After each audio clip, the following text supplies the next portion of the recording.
Hello, you're listening to Linda Pinizzotto of the Condo Expert, and we've been talking about protection of condo owners, protection of citizens in the province of Ontario, and protection of our rights in the decision-making process, putting ourselves in a position where we can advocate and represent, put out a voice for our rights to make sure that we are being listened to.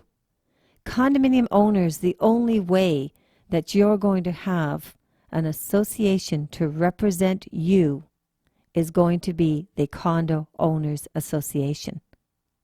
Tap it in, www.coaontario.com. I want to talk a little bit about the structure of COA. The structure is really important because you see, the Condo Act review, okay, or the decisions that are being made with respect to changes of acts, they actually fall very strong strength in the hands of your local member of provincial parliament. And the interesting part is that your member of provincial parliament, of course, would be the person that received the majority vote in your riding. Now, beyond that, you also have a municipal picture to the equation because you see, you have a councillor in your ward who would have also been elected by a majority vote.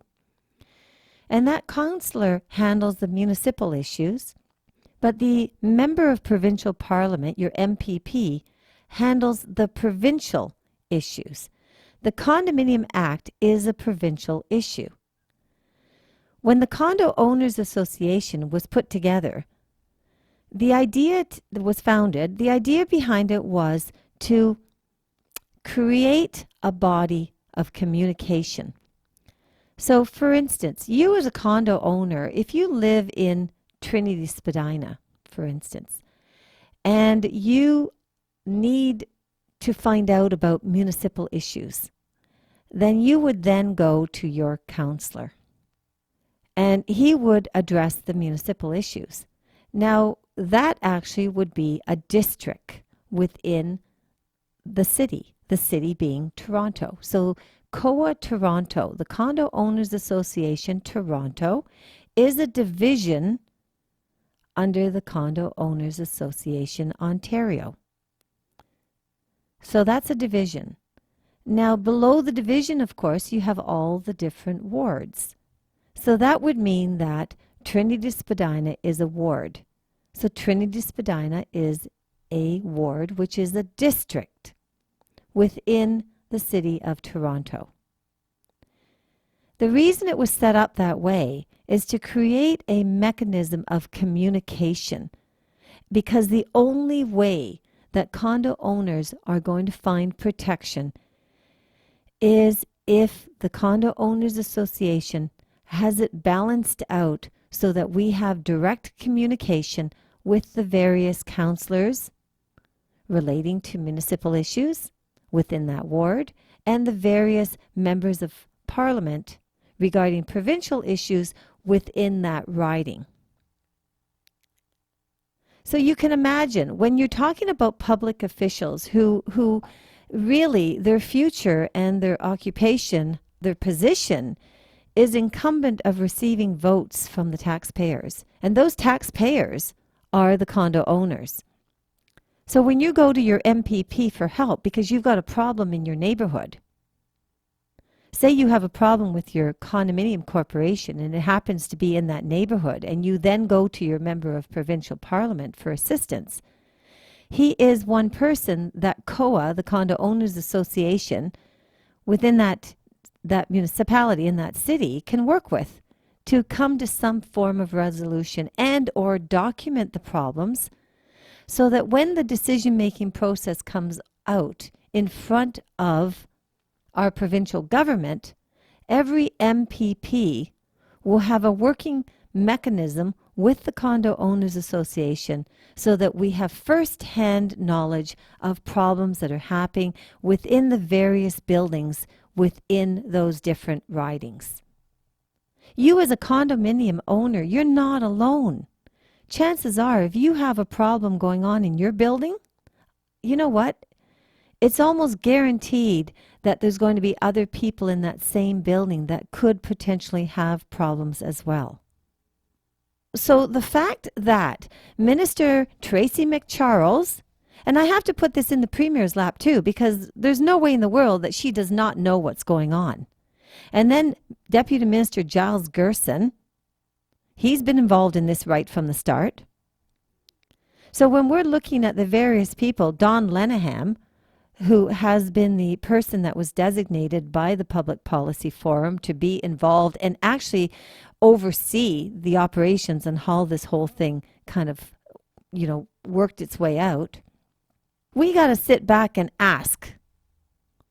We want to know, you as a condo owner, you want to know, have they done everything possible to ensure that condo owners had representation during the expert panel when all of these recommendations were put on the table? And who exactly represented the interests of the condo owners? Because you know what? The Condo Owners Association was not invited. And right off the bat, that should put out some warning signals. The government says that it was a pilot project. A pilot project. So we took the lives of 1.3 million people and we threw it out there as a pilot project with service-related trades after neglecting it for 14 years, now at the tune of $48 per year times 587,000 condo units at the cost over a 5-year period is going to be $140 million, $880,000, without even taking into account the new construction that's going on. But it was a pilot. I think it's time for condo owners to make our provincial government accountable for their decisions. And it's a time for you as a condo owner to step forward, register with the Condo Owners Association, www.coaontario.com. Step forward. Let's make an impact, because if this all goes through, you are worse than you were before. There is absolutely no question in my mind that in the last year and 3 months, we have gone absolutely nowhere. And I think it's sad. I think it's really, really sad. I think the important thing for condo owners to understand, and there's a lot of good condominium directors out there. It's not only, I know a lot of times we talk about the bad issues and the bad things that are happening, but you see, it's the bad things that are creating the problem. The good directors and the good situations within condo buildings.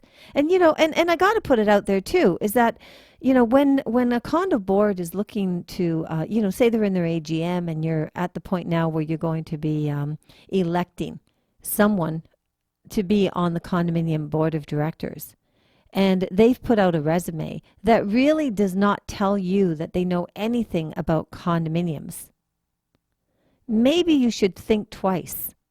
Because there is no advantages to have board. Yes, I mean, you can turn around and say, well, it's a volunteer position and they're, from the bottom of their heart, they're really, want to be a board member and it's really important to them. Well, how important can it be if they haven't taken time to even go learn anything? Like, how can they not learn anything? I mean, as I mentioned earlier, you can go right on the Condo Owners Association website. Listen to the condo expert. We provide an enormous amount of information. It is virtually impossible, unless there's a language barrier, for someone who's put their name in to say that they would like to sit as a board member and they're asking for your support to be a director. And if you ask them the question, how much do you know about condominiums, and they say to you very little, obviously there's a problem. First-time members, mandatory training for first-time members. Really? Well, what about the people that have been board members for the last 10 years and they throw the responsibilities and they hand over the corporation to the property manager, who most of the condominium owners in the building can't stand or feel that they may be corrupt? And they actually don't even know that the management company has been contracted by the board of directors, but obviously seems to be just a front person, because the board of directors either are unknowledgeable or hiding in the background and allowing the property managers to make all the decisions. But because they're not first-time members, it doesn't matter. They don't have to have mandatory training. Does that even make sense? Think about that for a moment. So now all of a sudden, our provincial government has decided that only first-time members are to include mandatory training.